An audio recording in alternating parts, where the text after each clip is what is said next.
আসসালামু আলাইকুম। অনেক দিন থেকেই একটা কথা আমি বুঝতে পারতাম না। এর জন্য আমি অনেকের কাছে প্রশ্ন করেছি। আমি সে প্রশ্নের উত্তরে কখনো সন্তুষ্ট হতে পারিনি। আজ এই কন্টেন্টের মাধ্যমে জাতির জনগণের সামনে, বিবেকের সামনে এবং যারা বুদ্ধিজীবী আছেন তাদের সামনেও প্রশ্নটি রাখছি। হয়তো আমার বোঝার কমতি আছে, সেই কারণে আমি বুঝতে পারতেছি না। যদি কেউ একটু ক্লিয়ার করে বোঝান, আমার প্রতি মনে কষ্ট না নিয়ে, আমি খুবই উপকৃত হব, খুবই উপকৃত হব। ব্যাপারটি হচ্ছে এরকম: বঙ্গবন্ধু শেখ মুজিবুর রহমান এক বড় ঐতিহ্যের নাম। তার জন্য তার এক বক্তব্যের কারণে সারা বাংলার মানুষ যুদ্ধে ঝাঁপিয়ে পড়ে। অর্থাৎ অনেকে যেতে না চাইলেও হয়তো বা তার এই বক্তব্যের কারণেই যুদ্ধে গেছে, এমনটাই বোঝা যায় বা যতটুকু বুঝি। কিন্তু যুদ্ধের সময় উনি উপস্থিত ছিলেন না। ওই বক্তব্যের পরেই তাকে অ্যারেস্ট করে নিয়ে যাওয়া হয়। তিনি পাকিস্তানে বন্দী ছিলেন। যতদূর শুনেছি বা জেনেছি, উনি সেখানে ছিলেন। কেমন ছিলেন, ভালো ছিলেন, মন্দ ছিলেন, আমি সে ব্যাপারে যাচ্ছি না। এদেশে যুদ্ধ হয়েছে, যুদ্ধ করে আপামর জনসাধারণ, কৃষক, শ্রমিক, বুদ্ধিজীবী, লেখক, সাহিত্যকার, সেনাবাহিনী, পুলিশ, র্যাব, না তখন র্যাব ছিল না, দুঃখিত, সবাই মিলে যুদ্ধ করেছে। যুদ্ধ করে দেশটা স্বাধীন করেছে। স্বাধীনতার অনেক পরে মুজিবুর রহমানকে, শেখ মুজিবুর রহমানকে পাকিস্তান থেকে ছেড়ে দেওয়া হয়েছে। তিনি বাংলাদেশে এসেছেন। তাকে বাংলার মানুষ খুব সাদরে গ্রহণ করেছেন, অনেক উৎফুল্লতা দেখিয়েছেন। আর এটা নিয়েই রাজনীতি হয়েছে যুগে যুগে। 1971 সনের পর থেকে যুগে যুগে অনেকটা যুগে চলে গেল। আওয়ামী লীগ এই রাজনীতিই করে আসছে। তার এই ছবি ফুটেজ ব্যবহার করে তাকে একজন বড় যোদ্ধা হিসেবে দেখিয়ে তার জন্য যুদ্ধ করেছেন, তার জন্যই প্রচার প্রচার চালিয়েছেন।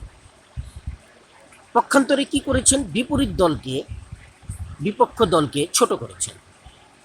তারা বলেছেন জিয়াউর রহমান তো যোদ্ধাই ছিলেন না, তিনি পাকিস্তানের একজন দোসর ছিলেন। তাকে আরো খাটো করার চেষ্টা করেছেন।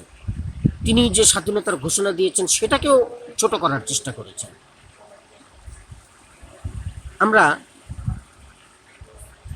এই জিনিসগুলোই দেখে আসছি, বরাবর এর মতন দেখে আসছি। এবার আপনাদেরকে একটা ভিডিও দেখাই, ভিডিওটি একটু ভালো করে দেখুন। এখানে সার্জিস আলমকে, এই ভিডিওতে এই সার্জিস আলমকে 24 ঘন্টার আলটিমেটাম দিয়েছে এই ছাত্ররা। এরাও ছাত্র, আর যারা এই বৈষম্য বিরোধী আন্দোলন করেছে তারাও ছাত্র। এরা একই সাথে গ্রুপের ছাত্র, কিন্তু তাদের মধ্যে বিভেদ সৃষ্টি হয়েছে। যাই হোক, এই বিভেদের কারণ হয়তো বা মিটে যাবে, বা এটা একটা সমঝোতার মধ্যে চলে আসবে। কিন্তু আমার যে জিনিসটা জানার ইচ্ছা, এই ভিডিওটা যারা করেছেন এখান থেকে বড় একটা জিনিস শেখার আছে বলে আমি এই ভিডিওটি রেখেছি। এই ভিডিওতে এক পর্যায়ে তারা কি বলেছে শুনুন। গত 19শে জুলাই শুক্রবার আবু সাইদকে নিয়ে আন্দোলনকারীদের পক্ষে অন্যায়ের বিরুদ্ধে উত্তরা সেক্টর 12 বাইতুন্নুর কেন্দ্রীয় জামে মসজিদের খতিব সাহেব জোরালো বক্তব্য দেন এবং এতে উজ্জীবিত হয়ে ছাত্র ও জনতা একটি বিশাল প্রতিবাদী মিছিল বের করেন। এখানে তারা বলেছেন উত্তরা 12 নম্বর সেক্টরে কেন্দ্রীয় জামে মসজিদ বাইতুন্নুর কেন্দ্রীয় জামে মসজিদের খতিব একটি জোরালো বক্তব্য রাখেন। এই বক্তব্যের কারণে এই ছাত্র জনতারা নতুন উদ্যমে আরও শক্তি সঞ্চার করে তারা আবার মাঠে নামেন, অর্থাৎ রাস্তায় নামেন। যেভাবেই হোক আমাদের এই সংগ্রামে জয়ী হতে হবে, প্রয়োজনে জান দিব, কিন্তু জয় না নিয়ে ফিরে আসব না। এই প্রতিজ্ঞা করে প্রত্যেকটা ছাত্র ছাত্রী, জনতা, সাধারণ সবাই রাস্তায় নেমেছে। কার কারণে?